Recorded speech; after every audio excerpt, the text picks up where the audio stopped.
back to the Doctor Who Marathon. I'm your host McEdam, and today we're going to be talking about the sci-fi cruise film, The Crystal Conundrum, written by Jennifer Loden, Ron Daniels and Jude Heatheth, and is directed by Stefan Ballon. I think that's how you pronounce it. We talked about the sci-fi cruise films before in a previous video, Once Upon a Time Lord. But for those who weren't interested in that and just pop up on this one, let me re-explain. The sci-fi cruise films are fan films created by Dan Harris, a Doctor Who enthusiast who organises basically a sci-fi con event on a cruise ship where he gets a lot of famous sci-fi actors from Doctor Who, Star Trek.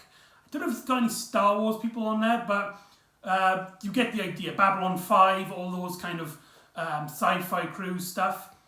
And essentially what he does is, once every year, he makes a fan film starring real-life cast members of the shows, specifically the ones with Doctor Who. He's made, I believe, 6 or 5 of them. The one we're going to be talking about is the second one, The Crystal Conundrum, which is actually the first time the Doctor is actually a prominent role. It's actually a sequel to the first one, which is entitled Death Takes a Holiday, in which the Brigadier, played by Nicholas Briggs, and Zoe Harriet try and find a particular crystal which is manipulating time. And here, the Doctor is actually trying to find a replacement for the crystal that the Brigadier got for him. He's having some trouble with it. He needs to get a new one. So he's come to this sci-fi cruise so that it can take him to Mexico, the Mexico pyramids, and retrieve a new crystal which he knows is in that location. Now, what makes this story so interesting, and is the reason why I really wanted to tackle these fan films, is that this is the only occasion in a live screen performance with actual actors like performing onto a camera. This is the only occasion in which Sylvester McCoy's Seventh Doctor is playing against Bernice Summerfield, played by Lisa Barrowman, reprising their roles from the audio dramas. This was released in 2004, or at least it was made in 2004. So, roughly the same time Sylvester McCoy was also making Gen Genius. That's really cool, isn't it? These were very amateur productions. These are people who are literally just getting out cameras and filming stuff. They weren't made to be genuine stories. They weren't made to be deconstructed in this way or put up to scrutiny. These were stories made purely on the basis of fun and enjoyment for the holiday makers involved, so that they can have some memories when they depart the ship. So they can walk back, they can have a little laugh and stuff. So there's a lot of in-jokes in there which won't appeal to me, but I just thought I'd make these videos because why not? It's interesting to talk about. So like I said, the Doctor and Bernice Summerfield arrive onto the spaceship where the Doctor is holding a crystal device. I can't remember what that was the type of crystal it's called, but it's a crystal that powers the TARDIS in some way, shape or form, and it is faulty. He needs to get a new one. And the Doctor's kind of mucking around, throwing it in the air, whilst Bernice is like, should you really be doing that? And the Doctor's like, oh yes, it's perfectly fine, until, and he drops it, and he goes, whoops, until something breaks. And he kind of falls asleep as weird things start happening.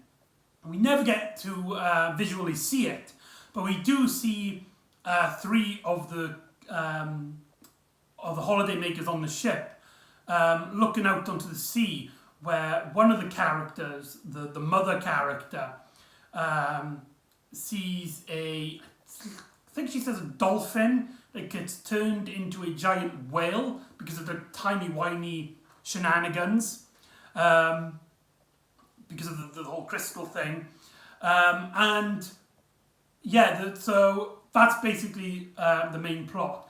After Bernice wakes up the doctor's basically like, right, we need to get some help. I need someone to counterbalance this feeling I have, somebody who is from my past, so that when we interact, it will cause a balance of imbalanced probability or something bizarre like that. You know, it's one of those typical silly flabbergastic moments. I just remembered something about this story which I find really interesting.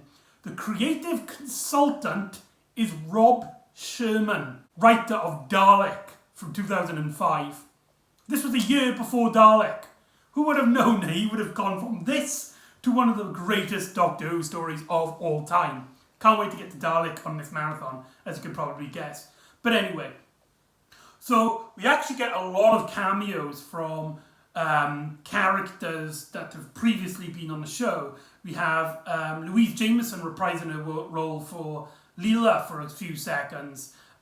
We see Richard Franklin playing, I think it's Richard Franklin, or Franklin Richards, reprising his role as Mike Yates. We see Victoria. I'm trying to remember, I'm sure there was someone else that I'm missing. Nope, it's gone from my head. Maybe Joe Grant? I can't remember. But anyway, the Doctor is looking through his past lives to try and get somebody into his timeline now. And what he gets is Jamie McCrinan. Yes, Fraser Hines reprises his role against Sylvester McCoy's second Doctor. What a great dynamic. You've got someone who is known for being a comical but secretly a genius manipulator against Jamie McCrinan, who is one of the most lovable, likeable characters in all of Doctor Who. And they work off extremely well here, and it makes me wish that Big Finish would actually put these two characters in an official storyline. Please, Big Finish, if you're listening to this, make that a thing. Jamie isn't really there for any particular reason. He just sort of appears because the Doctor's trying to counterbalance the timelines or something. But he has no real role apart from just having some really fun, silly moments. Like the Doctor looks at Jamie's clothing at the time, which is kind of like this like weird like dress thing. And they go changing clothes, and you have this funny scene in which Lisa Barrowman's just like waiting outside whilst you see clothes being thrown out, and Jamie's then wearing like a Hawaiian shirt. There's a great moment where the Doctor's like, I'll explain later.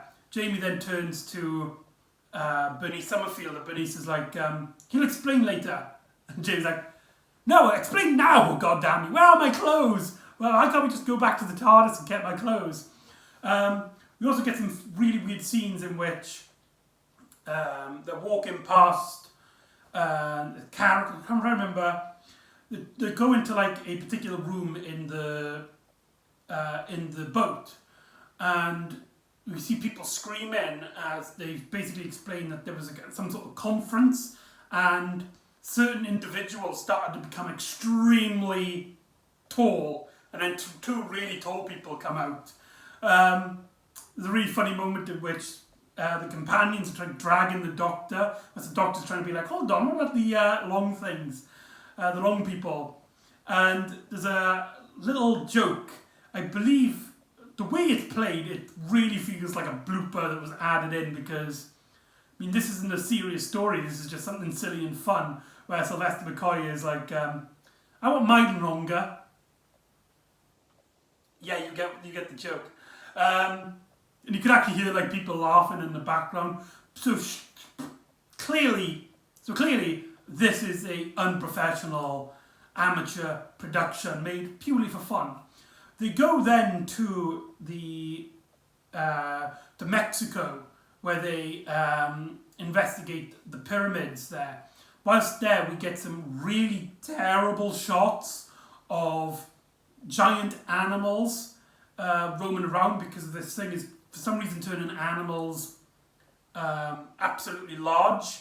We see a giant cat, and we actually see a cameo from Dan Harris. It's just like, whoa, stay there, kitty. But the way the whole eye line and the cameras and the green screen works really doesn't add up.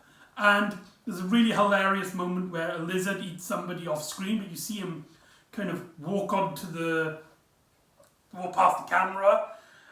Some really hilariously bad green screen, but you get the sense that it's one of those moments where it's kind of intentionally so bad it's good. You can imagine a group of people watching this in a small room on a big screen, just laughing their arse off at these effects and sound effects and the acting. It's just absolutely hilarious. It's a really funny element to it. Then the Dr. Jamie and Bernice, they look around for particular carvings on the wall. These group of people, the three of them, are looking at some symbols which you can't actually see. It's clear that there isn't actually any symbols there. The actor's just like playing. And there's a running joke in this small little moment of this character who, every time he even hears the word blood, he faints. So when they're looking at the symbols, they change the word to wine. So they're looking at it and they're like, to open it, you need the wine of a magnificent warrior to open the gate, or something like that. But when Bernice comes in and she mentions the word blood, this character faints onto the floor, and all the other characters are like, wuss. The Doctor and Jamie then appear, and the Doctor exclaims, "No, that's not right. I didn't tell them to write this here. I didn't tell him to write that." So there is a little bit of that manipulative manner of the Seventh Doctor in this, in that he essentially planned this all out. Again, it's not really thought out, really thought through, but it's there, I suppose. We get a funny moment where the Doctor's kind of like ranting to himself about the blood of a warrior, where you hear this character on the floor like, oh no, why does there have to be blood? The Doctor's like, I know, it's terrible, isn't it? And then just continues ranting. Until Jamie gives him his sonic screwdriver. Now, this was before the audio book, the audio novelisation of Love and War, in which, and obviously with the stuff with Hex and the Doctor, in which the Seventh Doctor is seen travelling with a sonic screwdriver. I've discovered since watching this that in the novelisation, in the novel versions of the New Adventures of Love and War, the Doctor still doesn't have a sonic screwdriver. So during this time in the people who are writing it heads, the Seventh Doctor doesn't actually have a sonic screwdriver. When Jamie gives the Seventh Doctor the sonic, maybe like out of character, the Doctor's like, yes, thank you. He tries using it and he's like, actually, I don't know how to use this. I've never used this before. It was destroyed before I could even use it. Obviously explaining from the visitation. But the Doctor finally gets something open and retrieves a new crystal. And the Doctor's trying to use like a something psychic to try and connect all of time and space back together. And he originally fails until Jamie brings up a little story of something to do with like the spider webs or something, and then they have the famous line, if at first you don't succeed, try again. To which Doctor then tries again and fixes time, sending Jamie back into his own personal timeline. And the story ends with the Doctor and Bernice getting a drink before they went back into the TARDIS. And that is the Crystal Conundrum. Overall, this is easily the best of the Sci-Fi Cruise films. There's an idea of the plot, the fact that they didn't have to shove a villain in it, allows for the story to play as what it should be. Our characters just having a nice little holiday, which means I think this is more adaptable than other stories in the Sci-Fi Cruise film series, in which they kind of feel like they're trying a little bit to give out the proper story when we get like villains and stuff, which is cool and awesome and stuff. But when you have this idea of a production company making it just to have a nice little fun holiday, it is kind of nice to have this little subplot which wouldn't have been done otherwise. That makes sense. Like, we'd never ever see a televised story or even a Big Finish story where Doctor and his companions are just walking around having fun, with only little hiccups of a threat or a dilemma to solve. It's one of those stories I think it actually plays well with the idea that this is a very amateur holiday experience. Obviously there are some in-jokes in here which I don't think are for the outside of the social circle of the Sci-Fi Cruise film. It's still, in a more professional light, a terrible, terrible film. But it's not made to be a professional thing. It's meant to be fun and something to look back when you remember your holidays with Sylvester McCoy, Lisa Barrowman, Fraser Hines, and all of these other Doctor Who and sci-fi stars. And on that level, I think the story is easily the best of all of the Sci-Fi Cruise films.